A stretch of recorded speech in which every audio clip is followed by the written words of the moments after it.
So Rohan, we're talking about the future of the office. I thought it might be informative to ask you about your past experiences in workplaces, and in particular, which was the worst one you ever worked in? Well, I've actually worked in many grim offices, but for me, the top of the list was definitely in Yorkshire, age 17, working for a print company that, for some awful reason, was next to a tanning factory.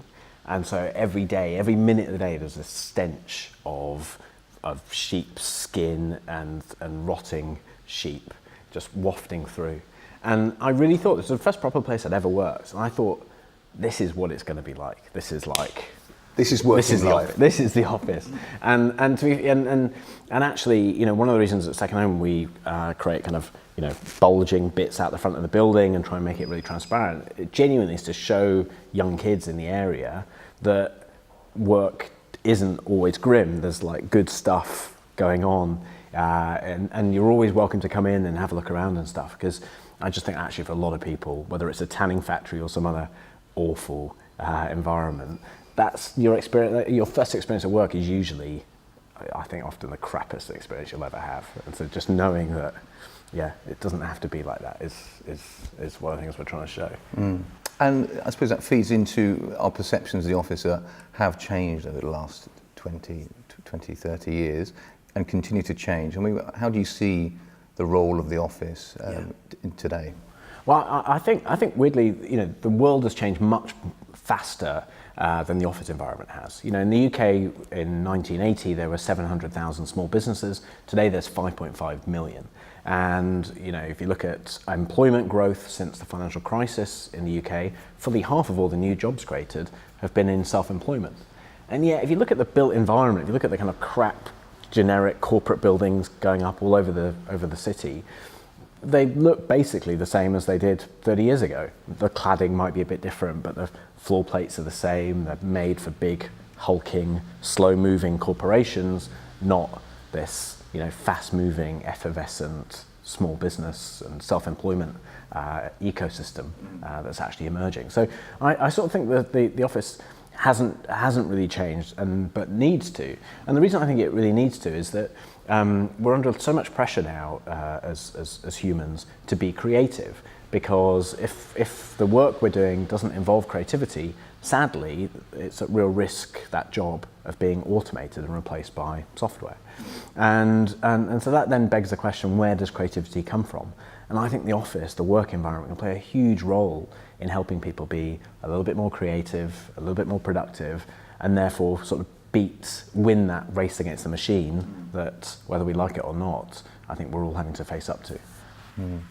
And the role of the office itself as a place in the city, how do you see that evolving? Yeah. Well, I think, you know, 1,000 years ago, the Jewish philosopher Maimonides said that the highest form of charity is to create a job. And I think the main role for me, the office in the city, is a catalyst for job creation. And, you know, the thing we're proudest of at Second Home is that we found over the last 3 years that teams at Second Home have created jobs 10 times faster than the national average. And we think that's all to do with the fact that, you know, we bring together lots of different industries so that new ideas can happen. We have lots of education and cultural programming so that you have access to thoughts and people that can help you grow and flourish. And, you know, I think that role of the office as sort of an engine for employment in the city is really important, but underplayed, because office buildings separate people rather than bring different companies together, and they also don't support small businesses and help small businesses in the way they should. And you know, I think that's a real shame, actually. There's lots of other ways in which I think offices are failing the city or could help the city. So office buildings typically look in on themselves, and you're not allowed in unless you're invited in or work there.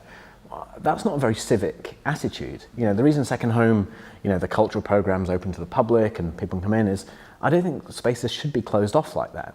You know, I think the city, it becomes a poorer place as it's privatised and locked off.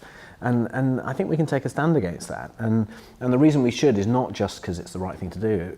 I really think that if places are more permeable and people bump into each other, we'll have more new ideas and therefore more jobs and growth, which is for the good of everyone. And you mentioned planning there. Are we currently set up to deliver these kind of buildings? No, I mean, if you're trying to innovate in the city, you face an immediate challenge, which is a planning system designed 70 years ago for a much more slow-moving world immediately impedes you. If you're trying to use new forms, new shapes, new materials, new techniques, or if you're trying to kind of create more permeability between different uses. You know, if you try and bring childcare into a workplace, or you want to have a cultural venue alongside the office environment, the planning system just can't cope with that kind of sort of innovation. It's really different to America. So Second Home, we're launching in Los Angeles in 2019. And there the planning system, quite rightly in my view, doesn't try and restrict your forms and the shapes you create. You know, because why should a bureaucrat tell you what a building should look like, or tell an architect what a building should look like? There's also much more certainty about what you're allowed to build. The planning system there is called works on the basis of by right. So you know straight away, right, we can do 50,000 square feet there, 80,000 square feet. In the UK, everything is contested. You have no rights to do anything except which a planning official lets you. And so everything just becomes contested, protracted, political, in some ways corrupt, certainly opaque, and it definitely slows you down and definitely impedes innovation. And it's got to change. Look, I'm sure it will change, but it's a real pain in the bum right now, that's for sure. And where do you see us, I suppose, in 10 years' time? Where should we be? And where do you think we'll be? Well, I think, you know, where I hope we'll be in 10 years' time is a built environment, an office environment that much better reflects the composition of the economy. An economy in which, you know, there are 5.5 million small businesses and 500,000 new small businesses started every single year. A work environment in which the old delineation, the old line between work and home and work and life has really broken down in all kinds of ways. And also a real need that people have and companies have to be clustered together, not just with companies from the same industry, but also organisations from different fields. The city, as it stands today, doesn't really reflect really any of those shifts in a meaningful way. I think it could and it will. And the reason all that matters ultimately is that if we care about new jobs being created, we have to pay attention, I think, to the typology of the work environment. And as I say, as we found at Second Home, it really is possible, I think, to create environments in which people are going to be more productive, create more jobs, be more successful at what they do. And, you know, whatever happens after Brexit, be damn sure that this question of, you know, how's our economy doing and where the jobs are going to come from, has never been more central. And that just means that these questions of the built environment are coming right to the fore. I used to work in Downing Street for the Prime Minister, and one of the weird things about government policy is that, you know, lots of debate and policies about entrepreneurship and innovation and regeneration and things, but really no regard to the built environment. You know, where is it that jobs are going to be created? Where is it that companies are going to be started? I've got a feeling that is going to start to change, that these questions of planning policy and the built environment are going to become really central because, as I say, in the days after Brexit, the pressure on the UK suddenly to find new sources of growth and unlock, get rid of the barriers standing in the way of progress are going to be so strong, so profound that we'll have no choice but to start to get things right. Okay, Rohan, thanks very much.